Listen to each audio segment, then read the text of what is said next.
Students, so today we are starting with a new poem, A Tiger in the Zoo. तो देखिए ये poem जो है, इस पोएम में जो टाइगर है वो सैड है और इस पोएम में ये दिखाया गया है कि किस तरह से एक एनिमल जिसका बेसिक हैबिटेट फ्री रहना है, वो जब एक कंक्रीट सेल में रहता है, एक बंद दीवारों के बीच में रहता है, तो उसको कैसा महसूस होता है।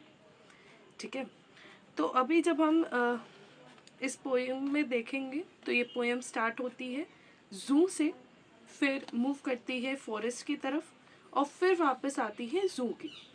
तो यहाँ पर जो टाइगर है वो जू में है और जो है अपने वेलवेट पैडेड फीट से जू को के अपने केज में मूव कर रहा है और याद कर रहा है कि अगर वो फॉरेस्ट में होता तो उसकी लाइफ कैसी होती। तो अगर वो फॉरेस्ट में होता तो वो उस वक्त क्या कर रहा होता, वो उसका काम क्या होता। वो जो था कि विलेज के जो आउटस्कर्ट्स थे, जहाँ मतलब जंगल जहाँ पे ख़त्म होता था वहीं पे गांव स्टार्ट होता था, तो उसके कॉर्नर्स पे घूमता था। ठीक है ना। और वो क्या करता था, वो जो है घास लॉन्ग ग्रासेस के पीछे खड़े होके, डियर जब पानी पीने आता था तो उसका वेट करता था। ये सीन तो सभी ने एक ना एक बार लाइफ में इमेजिन किया होगा, है ना। तो ये सब करता, बट आज वो क्या कर रहा है, आज वो जू में है। वो इंटरेस्ट भी नहीं लेता कि उससे कौन मिलने आ रहा है, लोगों से देख रहे हो, ही is not interested, right. So now line by line explanation.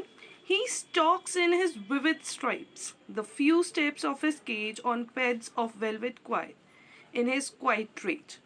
तो यहाँ पे स्ट्रिप्स का मतलब जो उसके ऊपर बॉडी के ऊपर जो स्ट्रिप्स होती हैं उससे है। ठीक है, तो यहाँ पर क्या है, तो एक टाइगर है जो कि अपने छोटे से केज के अंदर मूव कर रहा है।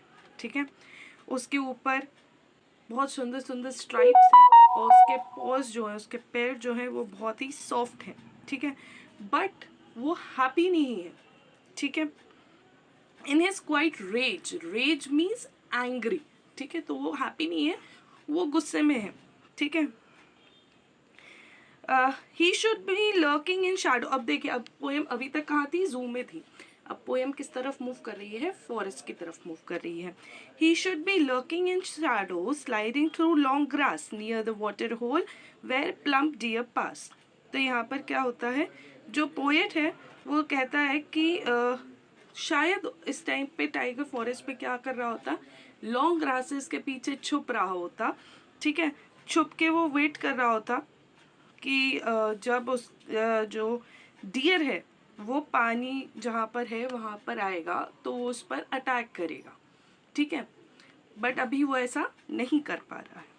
He should be snarling around houses at the jungle's edge, baring his white fangs, his claws, terrorizing the village.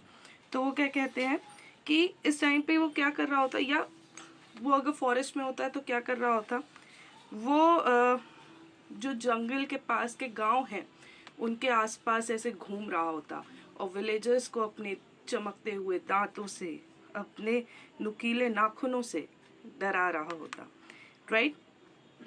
But अभी क्या है, इन सब को बताने का मतलब क्या है, इसको बताने का मतलब यह है कि वो ये डिस्क्राइब करना चाहते हैं कि अभी ऐसे कितना पावरफुल एनिमल है टाइगर, बट केज में रहने की वजह से उसकी पावर्स बिल्कुल चली गई हैं। He is not able to do things जो उसका एक्चुअल वर्क है।